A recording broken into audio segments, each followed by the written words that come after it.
Hey guys, welcome back to the CulePodcast. Welcome back to another episode, season 4, episode 15. Hopefully, you guys are having a fantastic day. But, guys, on today's episode, we're going to be talking a little bit about Barcelona's financials because Barcelona did release a statement in which they did talk about last season's budget, and they're also talked about this season budget as well.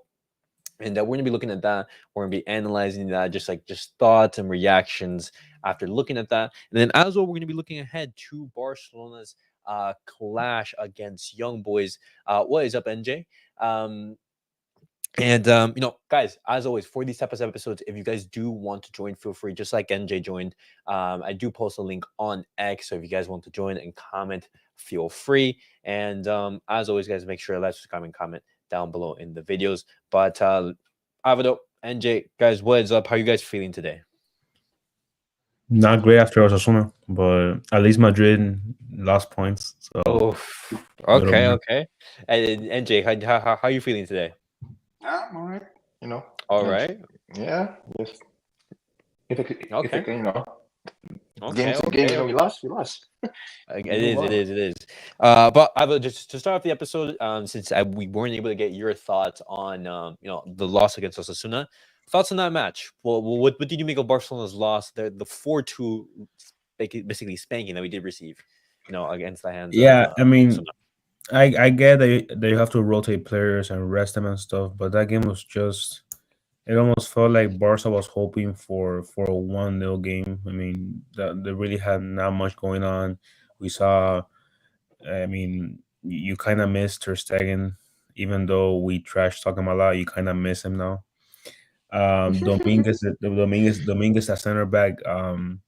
He really He was. wasn't that great. I keep looking back at that penalty, and if you notice, he's led the wrong way. You gotta slide towards the ball. He's led in the direction of the Osasuna striker that led to a penalty. I mean, it was just a sloppy game. I mean, banger by Jamal, but I mean, yeah, the only positive is that Madrid lost points. They dropped points against Atletico Madrid. Mhm. Um, Not a great game, but no one expected. At least I didn't expect Hansi Flick to go undefeated. So it is what it Yeah. is. No, I mean, obviously we knew that Barcelona, they were going to lose at some point, but it's sad to see that we basically shot ourselves in the foot, and Osasuna, they took advantage of that Yeah, because Hansi Flick, he overly rotated the squad. He rested a lot of but players, yeah, 5 that's rest. and with that, the thing is, adding to your point, if you have young boys coming in on Tuesday, you can rotate your players on Tuesday, and then I understand that. Yeah, it's you still have to rotate them after so many games being played, but you could have done that on Tuesday against Young Boys, and then maybe rotate a little bit more next weekend, but Mhm. not to the point that you have Barca B playing on the field. So And the thing is, especially looking up now, that in hindsight, we didn't know that Madrid, for example, were going to drop points yeah, against Atletico Yeah. Madrid. But keep this in mind: if Hansi Flick didn't rotate against Osasuna, which is usually a very tough game, even for example, when Barcelona fielded their strongest teams, we always did struggle against Osasuna. You think back to that, I think the second season of Xavi, you had that late winner from Rafinha when Barcelona were down to 10 men, and Lewandowski is sent off, last season as well. Also, Osasuna causing Barcelona a lot of issues. And then you have a Kunde header, gaining you the victory and everything. And the games against Osasuna are always so difficult. But Hansi Flick making that change, it does suck because what could have been, coming into this match, a potential 7 points, and then, Madrid gaining a point, which would have been 6 if Barcelona did win. And that would have been a much bigger difference than what is just now 3 points. It honestly sucks when you look back at it, but Hansi Flick, he made a mistake, and he did take accountability for that. Yeah. He But learned it from it. sucks that he did rotate against Osasuna, and potentially not against, for example, as you said, a Getafe or a Young Boys. That's that. But Angie, the thoughts on what we just said. Yeah. So yeah, you know what? Fair enough. That they beat us fair and square because they were the better team in the game. Yeah. Mm-hmm. There's a reason why they're 7 or 6 in the league and stuff. Yeah. Yeah.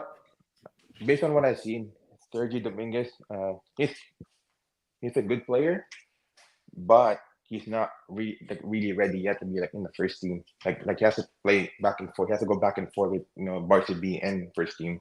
Yeah, play him in the the cup games, not the La Mhm. Liga games. And Um, you know what? Adding on to that, I mean, first of all, Dominguez should not be starting in a tough environment like Osasuna. That's a tough opponent away from home. We have had trouble against them in the past years. And second of all, I was speaking with a Madrid fan that's a friend of mine. We were comparing teams, and we were saying Madrid's depth, their B team, can compete. They can probably finish top third in La Liga, top two. They're Yeah, beating their depth. yeah, yeah. Barca's depth, Barca's depth is Barca B. Their depth is so limited that they have teenagers playing aside from Yamal, who's a world class. They have that they're so thin on depth that you have someone like Dominguez who's not really ready to play almost a full game playing. but at the same time, I will say though, it's because of Barcelona's depth that Barcelona are able to be so good. Because Barcelona have eight. Let me keep this in mind. Eight key injuries. It's not, for example, a Sergio Dominguez, a Gerard Martin, a Ferran Torres who's injured. No, these are eight starters: Yeah. Araujo, Christensen, Marc Bernal, Ter Stegen, Danny Olmo, Fermin Lopez. Am I forgetting someone else? I mean, Gavin Frankie De Jong Dia, and Gavi. Frankie De Jong and Gavi. No, and the That thing is is, a whole lineup. and the thing is, this type of depth can get you through the entire season, and we saw it happen against Osasuna. It can get Yeah. you through the entire season. True. yeah, What's true. the pineapple? What's the pineapple? But Barca's goalkeeper better not mess up again in the UCL. I think the team is still cursed in this competition, bro. The Champions League has been a competition that has eluded us. It's because it's a competition that you can't make any mistakes. yeah, Basically, yeah, bro. what's up, Brayharv? What's up, guys? I'm happy by 25 or 26. We're going to be in a healthier financial, but I hope we don't overspend buying players for 100 million and super high wages, which killed us for the past couple of years. We're going to talk about that very, very briefly. On a side note, that Dembele rack out bench by Enrique, I'm so happy. I am so happy looking at that news as well. Uh, Um, yeah. uh, Overall, we learn from the mistake, we move on, uh-huh. and use it Mhm. against young boys tomorrow. Uh-huh. I mean, also to keep in mind, I think Hansi Flick as well, like knowing that Barcelona lost against Monaco, I think he also prioritized the Champions League because, Barcelona, in order to compete well in the Champions League, we have to do well in the league. We're not that team, for example, like Real Madrid, who said, "Hey, we're not doing well in the league, but we can still compete in the Champions League." No, Barcelona, they need to be regular. For example, they need to be basically winning in La Liga in order to be doing well in the Champions League. That's just the type of team that Barcelona is and everything. And I definitely agree with that. I think Barcelona prioritizing La Liga should be the number one focus. I don't know if you guys share this sentiment. Yeah, Should Barcelona prioritize Yeah, La Liga? 100%. yeah, Okay. because we're trying to like chase them, like to be the most winningest team in La Liga, right? Because we're like what, like 6 away or 7 away of La Liga. So something like that. I think Madrid they have like 37, I Yeah, believe. On the 36. league. Yeah, 36, and we have to. Oh, it's 36. Okay, Yeah, then we have what like 27, I think, yeah, right around now. there, Yeah, around there. so I don't know every the exact number. yeah, so every year we have to win because we need to catch up. Hmm. Because Hmm. like yeah. I know it's gonna take a while to catch up in the Champions League, but La Liga is not that far. Uh-huh. Either And way, before this weekend, Barca had a 7 point lead over Madrid. No, seven. No, it was four. It was four. I thought what could have been. Yeah, could They have had been. a 4 point lead over Madrid. Now it's three. So I mean, yeah, it's not like they're catching up behind Madrid. They do have to they're just yeah, stay Hmm. afloat for Yeah, in first yeah, place. that's exactly. true. Yeah, yeah, What's up, AD? Always good to see you, man. Always yeah. good to see you. But Uh, moving forward, we have to win every La Liga before facing Madrid. It's a must. I mean, that's true. It's gonna be like a tough test and everything, Yeah, yeah. and also just looking at like at a point, just like what is success for Barcelona this season? I just winning La Liga. That I think that's like the bare minimum for Yeah, Barcelona. yeah. But first, we need to win the Super Cup first, then La Liga. Yeah. That's the Super Cup's Uh-huh. coming soon, right? So Uh-huh. See, yeah, see, see, but I view as, for example, like Barcelona winning La Liga, that's a minimum like a six, a 5 or 6 in La Liga. yeah, Winning, for example, a Copa del Rey, that boosts it up to a 7. And depending how we do, for example, in the Champions League, for example, then you go up into those higher numbers, yeah, maybe potentially like 8 or 9, depending on yeah. if you 6, actually yeah, win for it and sure. La everything. Liga 6, yeah, Uh-huh. that's 6. Um, But now the main one of the main topics that I did want to talk to you guys about is in regards to Barcelona's statement in which they highlighted their accounting budgets and everything in regards to last season. Now, let me pull up the basically the official statement from Barcelona, and what it just basically was talking about was just the accounting budget for last season, and there were some positives, there were some negatives in regards to that. I don't know, NJ, if you were able to take a look at that or not. No, I wasn't able to see it. Okay, so let me bring it up to just now, so we can read it and everything. But I did talk about this on in my earlier video, but I did want to basically talk about it in a little bit more detail. But let me share it real quick. There we go. So the highlights basically. Barcelona, they recorded new sponsorship revenue of more than 110 million euros, and this is for last season, the last season of the fiscal year, and that's very, very good news. Barcelona gained more sponsorship revenue. That's fantastic.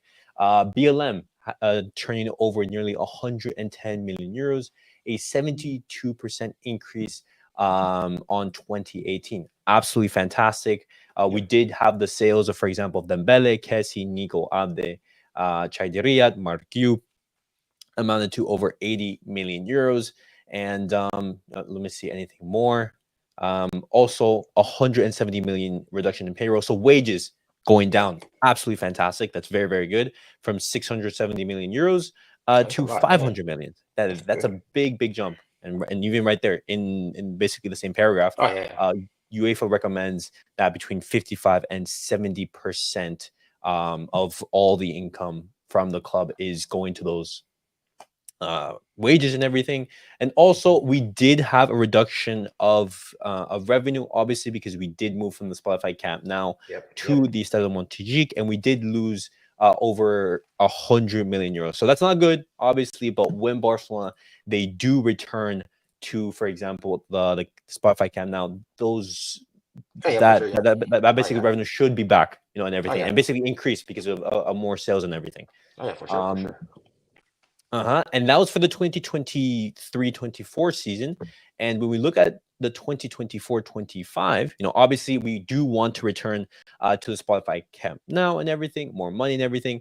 And the club right now, because of this new UCL format, right now it's saying that budgeting for similar amounts of for similar amounts in the previous season, basing on how they do and everything, with, for example, potentially the Nike deal and other deals that Barcelona they do have on the back row. Barcelona, they're expecting over 250 million euros in sponsorship revenue. That's absolutely fantastic to see. This year, this summer, or it's this season. So this right here, it's key highlights for this season's budget. So this season we're expecting over 250 million euros. So hopefully, this happens. Hopefully with that Nike deal when it's signed, potentially like any other future deals that Barcelona they do have, on the back burner. Hopefully that is the case. Guys, did you see the start of the season? La Liga releases the salary cap of every team. So I had that for that a screenshot of that photo saved. So we are. Well, I think second you just cut out right there. But keep this in mind. Barcelona with that 500 million salary, that's keeping in mind all the salaries that we do have to pay to all the like deferred salaries as well. For example, to Messi, who we still haven't paid everything, to any other players who are still on Barcelona's payroll. La Liga release are current La Liga players, and that's much lower. When you look at it though, from the time that we were like broke to now, there's a lot of massive improvement, but there's still more. No, obviously, like for example, that loss, that basically that net loss that Barcelona received from moving stadiums and everything, that it was a hurt, but looking at the report right now, the club expecting revenues from physical and also e-commerce sales. That's very, very good. And the whole point of me showing you guys this is showing that, for example, like even though Barcelona right now they are struggling financially and everything, Barcelona they are recovering. We are getting better and everything, and that's absolutely fantastic to see. And basically the goal at the end of the day is for Barcelona to return to financial stability and return to the 1-to-1 role. And Yeah. hopefully that is the case. That we can talk about in basically the next upcoming weeks / months. But Aldo, thoughts on what I just showed you? Just thoughts on Barcelona's financials. Any number that popped out to you, or anything that like came to your mind, or anything like that? Not much in terms of numbers. It's just that we're so used to seeing so many negatives about the Barca financials for years now that it's good to see some improvement. It's pretty interesting that, I mean, it makes sense that Barca has improved the revenues a little bit with switching all the Camp Nou for now. It has helped them obviously, but it's just good to see Barca on the come up. I saw some one of the comments said that by 25, 26 we should be better financially. I will say Yeah. 25, not even 26. I could very well see this team maybe not going after $100 million signings, but making bigger splashes on the market. Absolutely. It's just refreshing to see. Yeah. Yeah, So so second. I was, yeah, I was saying that, that salary cap in start of the season that La Liga releases, we were number second with 400 million something, salary cap. Mm-hmm. Real Madrid was number one with 700 million salary cap, and Atletico was number three with 300 million. So, even after all this, we our financial troubles and all levers and all, we still have 400 million salary cap. So I think by the end of the 2026-27, when stadium will open and all that. So I Yeah. think after that we will have the same if not more salary cap with we on par with Real Madrid, I think. And it's not only, for example, the Spotify cap now coming back, meaning more revenue and everything like that. Barcelona paying all the players that we need to pay, for example, your Messi's, your Kike Yeah. Setien, et cetera, et cetera. Yeah. But also, for example, potential players who are on very high wages potentially leaving as well, and everything. Yeah, But also, Frenkie de Jong, I think, will sign new contract. Otherwise, he will also Lewandowski maybe.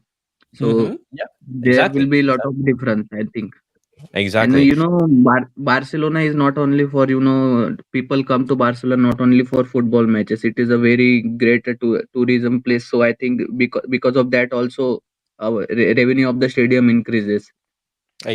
Precisely. And the thing is, with the current stadium, it is a little bit it's a little bit difficult to get to. And I have been on social media just reading the comments about the change of stadium and everything, and that is one of the issues. It's not easy as accessible as a Spotify Camp now and everything. It can't field as many people, and so when that Spotify Camp now comes back and everything next year, it would be a huge boost. But now, guys, moving on, and moving away from Barcelona's financials and everything, we do have to talk about Frenkie de Jong, because Hansi Flick, he's talked about Frenkie de Jong.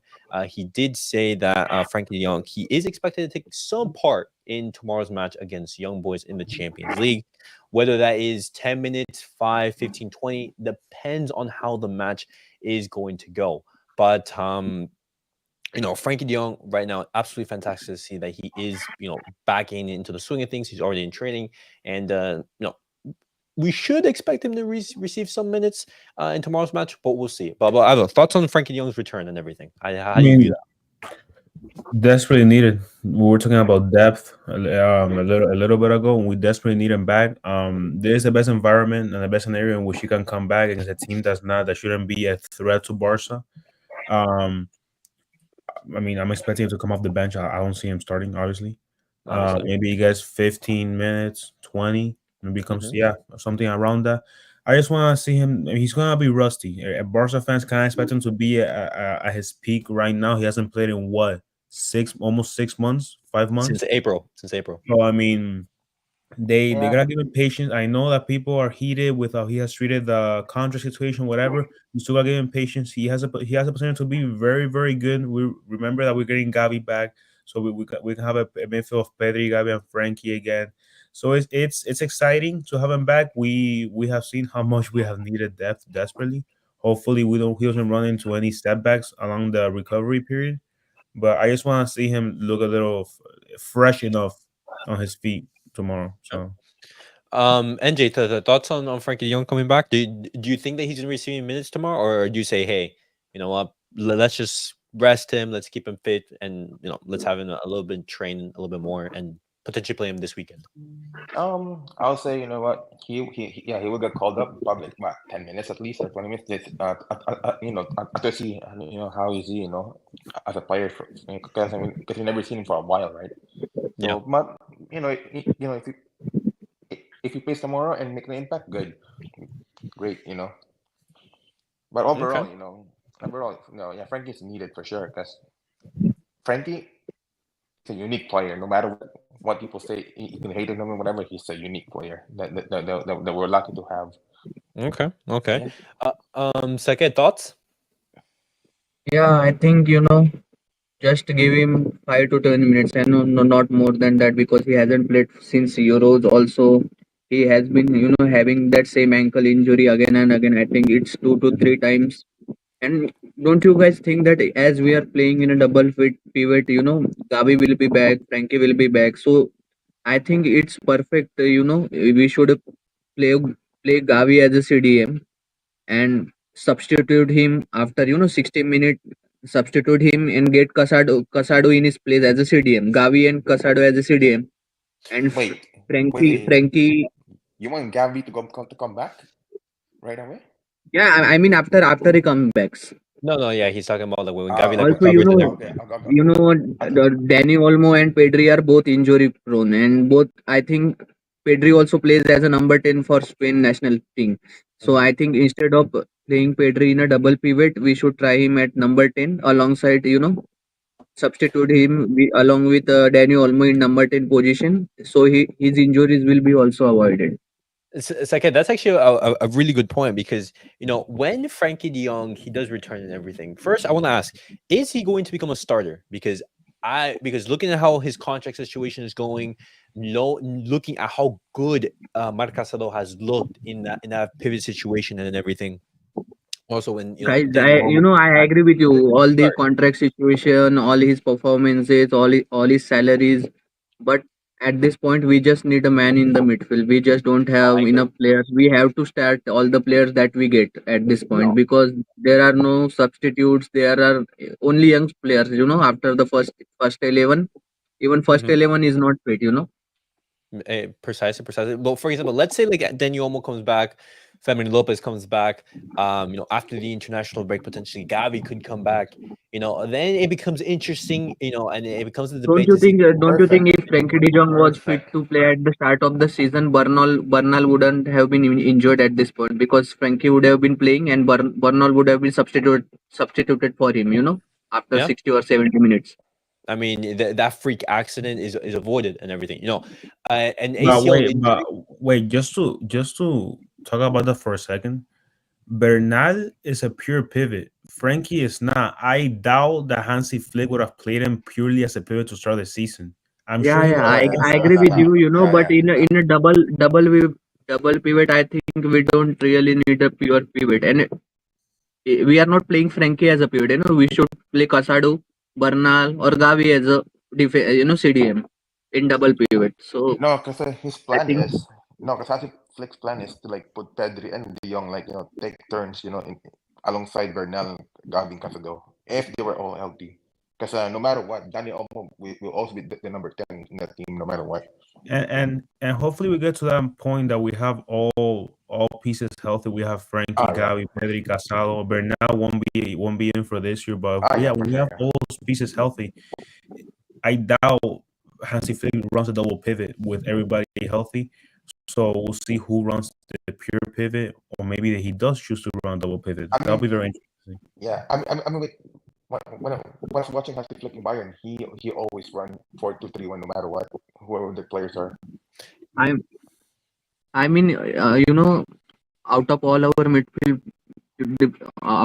midfielders, Gavi is the only most defensively sound, goes into tackles, has good intensity, concentration throughout the game. Unlike Frenkie doesn't have concentration throughout the game in defensive actions, all this. So I think Gavi is good for stadium, but I don't know after his ACL, he will come back the same. He will take 6 or 7 months, I think, to get into pace of the game. Yeah, because Elias, Frankie's to answer he was never a DM though. Frankie's never been a DM. That's why They maybe wanted him to be, but never he been. isn't. Elias, to add, when you ask about whether Frankie should be starting or not, if he's starting, I'll probably guess by the time that Raul comes back, I don't see him starting for at least a month. I will be shocked. Okay. Let's have this conversation because Barcelona right now they just don't have the bodies right now.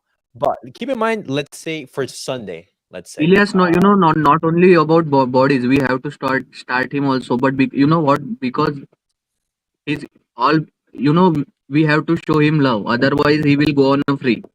All the cards are in his hand. So we have to start him, give him, minutes, make him feel, make him feel good at the, because he's getting criticism even after not playing all these 6 months. Yeah, I agree with you. His performance has been not he has good to for earn our it, though. club, He has but to earn it.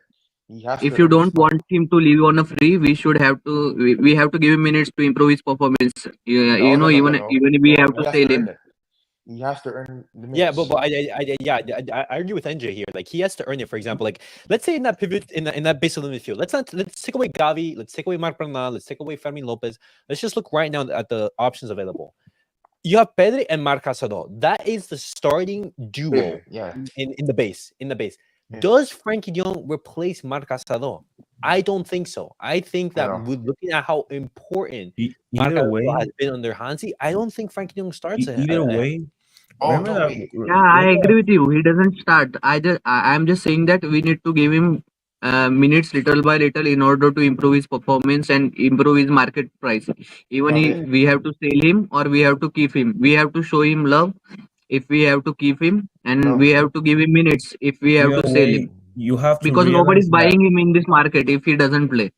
You have to realize that Frenkie de Jong has surgery as a possibility. So whether people want to play him a lot or not at all, they have to soothe him into the process because again, he could have very well had surgery 3 weeks ago, and he chose to not to because of some possibility of playing the season. Whether he's given minutes or not, they're gonna be limited minutes. He's gonna have to earn them, like MJ and Elias said. He's gonna have to earn them because he hasn't played since April, and the way this midfield has functioned without him, it has functioned well. Casado, Pedri, and it has functioned pretty well. So he's gonna have to earn it. And I mean, with the injury, you can't afford to have him start you 60, 70 minutes a game and maybe destroy his ankle and be out for the season. You got I don't see him starting in the near future. If he get injured again, he's living on free. Because if he gets injured, he's out for I think 1 year or 8 months or 6 months or something, and then he only have like 6. If that ankle gets further damaged, he's done for the season. So Hansi Flick can play him more than maybe 20, 30 minutes at most for a while. Yeah. Well, I think is because like Frenkie de Jong, like in that interview, he did say like, hey, also, in that interview, he said that that he doesn't earn 37 million, but every time the salary comes out, of every player or wages of every player, it is saying that he's earning 37 million, but he's saying that he's not earning. I don't know what is true. Wait, hold on. Elias, you were saying? No. What I understood from that is, for example, his fixed salary is not 37 million. Yeah, it's not. His fixed salary, the reports that are saying right now, it's roughly around like 20, 23, 24, roughly around there. Yeah, but it's the deferred wages. Yeah, it's from those deferred wages that he still hasn't received that bump it up to 37. So, for example, he says, my salary is not 37 million, which is true. But, Barcelona, they still have to pay him, the deferred salary from, so many years, and that bumps it up all the way. But let's keep this in mind. Frenkie de Jong, he's still one of Barcelona's highest wage earners. That's something that is, still true. He's earning. I also read one report that Barcelona has agreed with Frenkie de Jong to pay his 18 million deferred wages to him in order to sell him in the next summer. Oh my gosh! Nothing. I feel like because of how De Jong as a player, I think the Flick will never sell him because of how important he is. I for example, the way I see Frenkie de Jong coming back into this team and having a big role after being gone for so long, I think, for example, if you sacrifice Paulo Torre instead of, for example, a Marc Casado, I think you move Pedri. You move Pedri, you play him in the number 10, and you have in the base Marc Casado and Frenkie de Jong. I think that is just looking at the team right now. I think that is the move in which you could see Frenkie de Jong potentially coming back to the team. And at the end of the day, there's a good problem to have that you gotta Yeah. realize who I mean, fits where. I would love to Yeah. see Pedri at the number 10, like you said, but what's more demanding, physically demanding on Frankie? Playing as a double pivot or playing up top? Exactly. well, but the thing is, looking at We, how you Hansi know, Flick is resting we him had and I Well, think we Elias, had a good maintain. If we hadn't had injuries, we had two players in number 10, Pedre and Olmo, two players in CDM, Mhm. Yeah, but Casado and Bernal, and two players in other center mid position, Gavi and he Frenkie de would have Jong. We had a perfect midfield, man.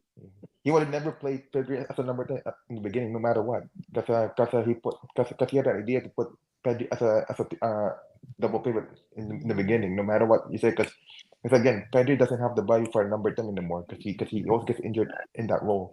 That's why they Mhm. put him in the double pivot because he's more free when he plays.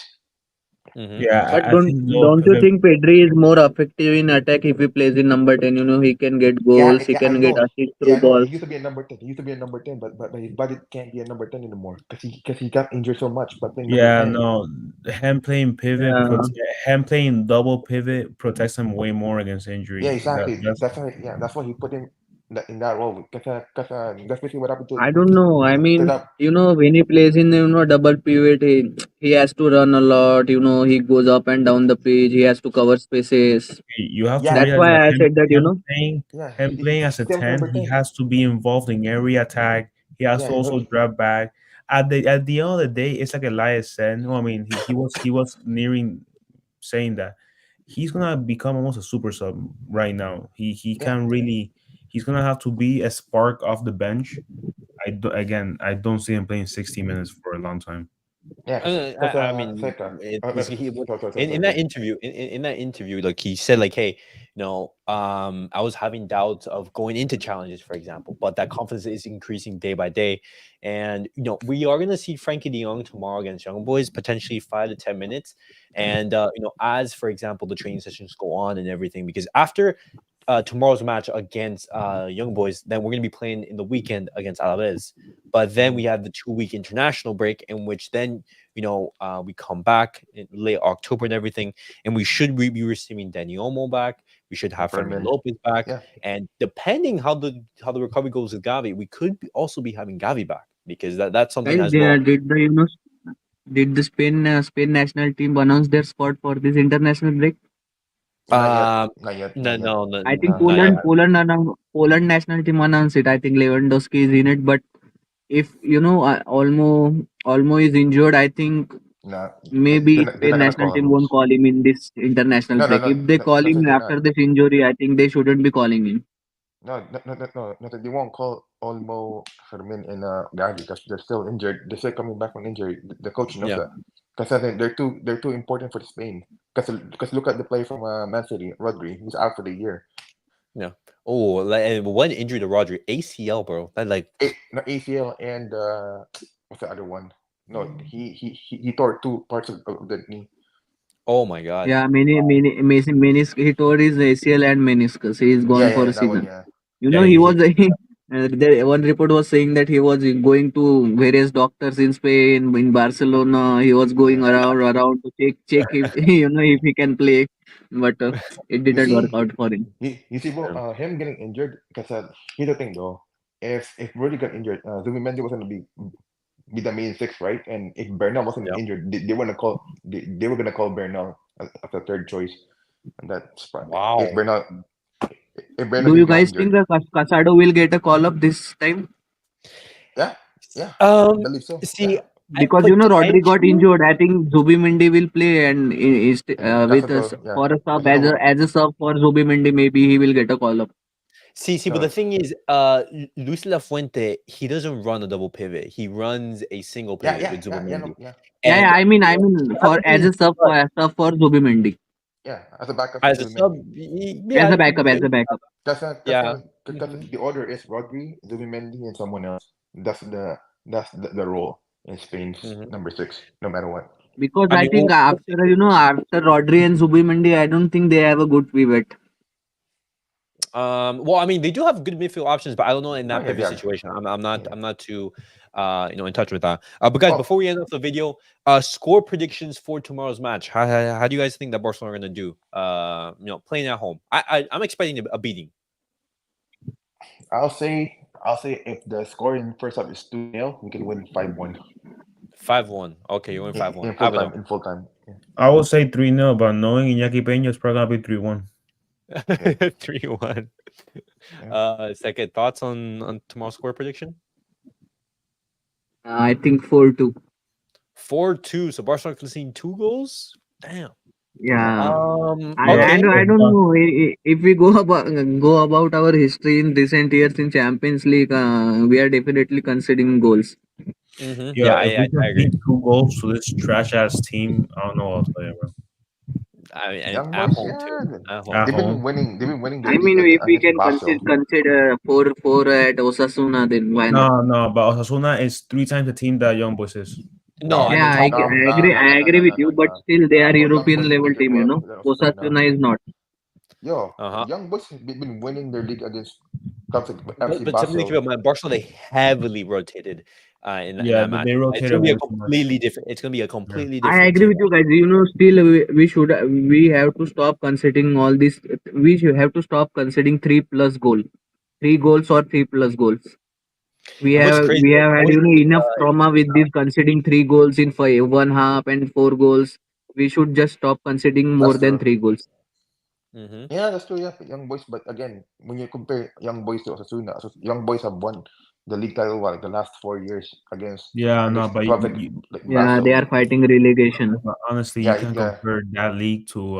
I know Osasuna is not a top team in La Liga, but La Liga, there's Yeah, levels. true. And but that's true. But Young Boys been playing in Europe as well, like in Europa League and now Champions League. So they have that Europe experience. Young boys are better than Manchester United. Nah. Well, I mean, Manchester United, they're doing awful at the moment. Well, that's a different conversation. But guys, I will be here for basically the watch along and the post match. Hopefully, you guys will be able to join for that as well. And hopefully, we have that game and we're able to come back with some excitement and some good positive news. But guys, that was it for the episode. Hopefully you guys did enjoy, and this episode will be on Spotify and Apple Podcasts as well if you guys prefer to listen on those platforms. Thank you, NJ, Saked, Abdul, for tuning in, obviously. And guys, as always, make sure to like, subscribe, and comment. I'll see you guys all in the next video. Peace out, guys.